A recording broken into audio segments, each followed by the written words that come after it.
Hey, what's up, beautiful people? So I have a prophetic message that I want to share with you guys today. And this message is based off a dream that I had and that the Holy Spirit gave me the interpretation to last night. So, and the title of this message, you guys, is God's message for the backslider. Okay.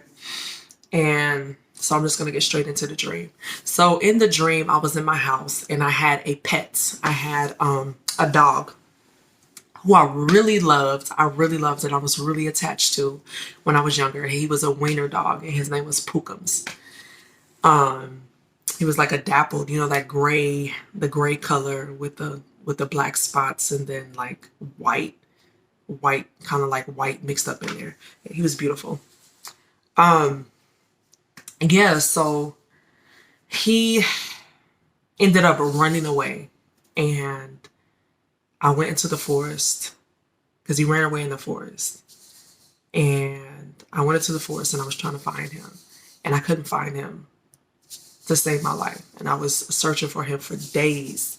And I was so sad, you guys. I'm going to try not to get emotional right here because I'm naturally really emotional. But yeah, the dog, I was really upset that I lost him.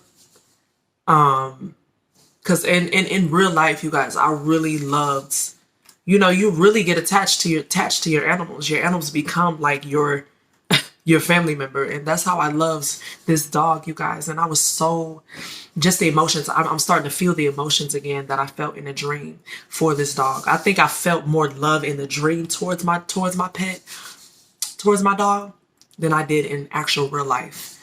It was really intense, a feeling of love and almost a sense of desperateness in trying to find him, because he was lost and he was little and I knew he wouldn't survive in that thick wilderness. I was so worried that like a bear or something would kill him, or like some animal bigger than him would hurt him. But you have to really pay attention to the dream, to the feelings that you feel when you're dreaming in your dreams. But I felt this intense love for my dog. And also in the dream, it was like broken up in two different scenes. I was viewing the dream as myself looking for him, walking through the forest looking for him. And then on the second view, I saw it was like a bird's eye view of him.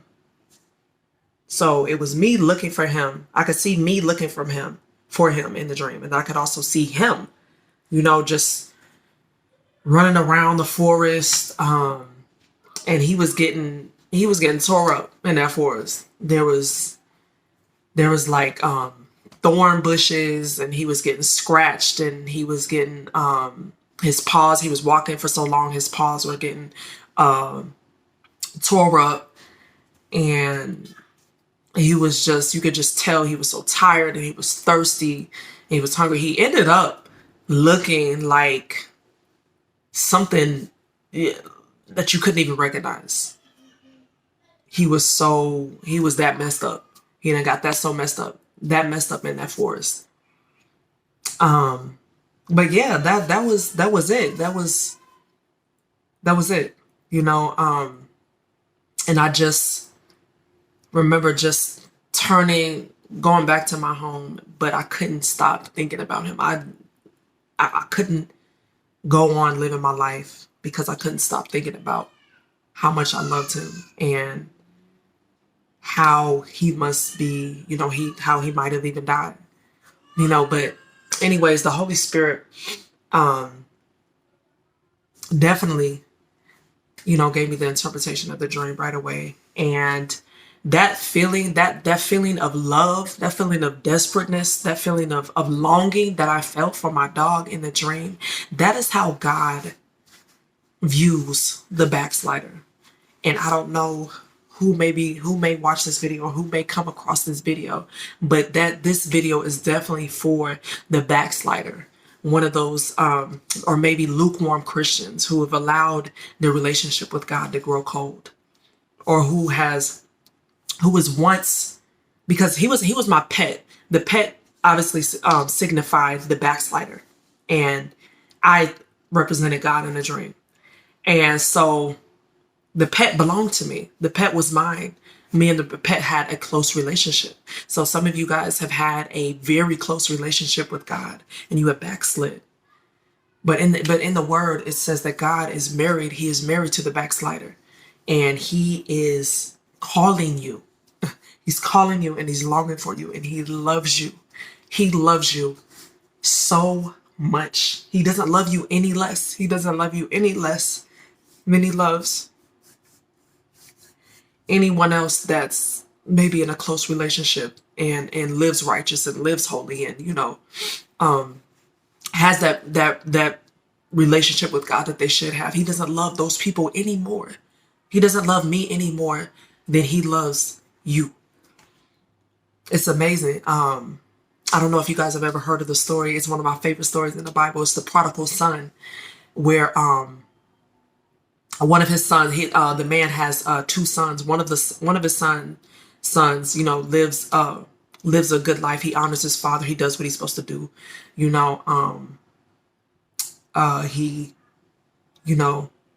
lives a good life, right? He's a good person.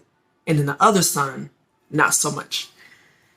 He's kind of like the rebel, who doesn't really live the life that he's supposed to be living, doesn't really honor his father or respect him. He asked for his inheritance right then and there. He didn't want to wait till he got older, until after his father passed, to get his inheritance. He asked for his father's inheritance right then and there. And then he takes his inheritance, all the money, right? And then he goes and he squanders it on his friends and partying and wild living. He just splurges all his inheritance. And he was too embarrassed to come back. First of all, he didn't even think that his father would take him back after the foolish thing that he did of taking his inheritance and just blowing it. He was too embarrassed and he was too ashamed to go back to his father. But he got so hungry that even the food that the pigs were eating started to look good to him. So he got to a point where he didn't have anywhere else to turn to. He didn't have anywhere else to go. And he was starving. So he came back to his father. And then when his father was looking from a distance, I'm sorry, you guys, I get emotional when I think about it, because God has given me an insight on the love that he feels for. This is the story of the prodigal son, you guys. This is called the story of the prodigal son. And God has showed me the type of has allowed me to be able to feel the type of intense love that he feels for that prodigal son. But yeah, in the story, his father sees him from a distance, and he runs. The father runs to that son because he has loved him and he has missed him. And his love, I don't know if you guys, it's not in the word, but you guys heard that two hearts apart grows fonder. So, in his absence, in the son's absence, I feel that the father's love was growing more intensely for his son. And he was meant, so when he saw his son coming from a distance, he ran to meet him and hugged him and embraced him and threw a robe on him, threw like a nice robe on him, and threw this big elaborate party with all of his servants, everybody. They killed one of their fatted lambs or calves or something. But yeah, and then so that's an illustration of how God sees that's the type of heart and the type of love that he has towards one of his sons, or the backslider. That is how God feels towards one of his children who has backslid, and has came back in relationship to him. He said, my son was lost, but now he is found. And that was a means for celebration to the Father. So anyways, that's my message to y'all. If you are a backslider, I'm not here to try to condemn you. I'm not here to try to make you feel bad about yourself. I'm not here to bring shame or guilt upon you. All I have is love in my heart for you. Okay? And that's all the Father has for you. That's all that God has for you, is in his heart for you, is love. An amazing love, because I felt it. He's given me an insight on how he feels for his backslidden children. And he is very passionate about his backslidden children. And he just wants you, if you are not where you need to be with God, in relationship with God, I just encourage you. He's been watching you. Every decision that you've made, everything that you did, he's been watching. He's been watching, and he's just been waiting. And he's also been talking to you. He's also been talking to you. But maybe you known that he's talking. Maybe you have known that he has talked to you. Maybe you know that he's trying to communicate to you, but you just override it. But he loves you. Just know that he loves you, and he's not a condemning God. He's not going to come back and he's not going to have you come back to him and, he's waiting at the door with a rod ready to beat you. That ain't the type of heart that God has. God is a loving God. God is a loving God. He's a lot of things, but he's definitely a loving God. And this, let me leave you guys with this verse, okay?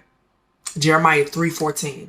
Return, O backslidden children, O backsliding children, saith Jehovah, for I am a husband unto you. And some of you guys are men. You might be men watching this video and not feel, that word husband may not sit right with you in your spirit.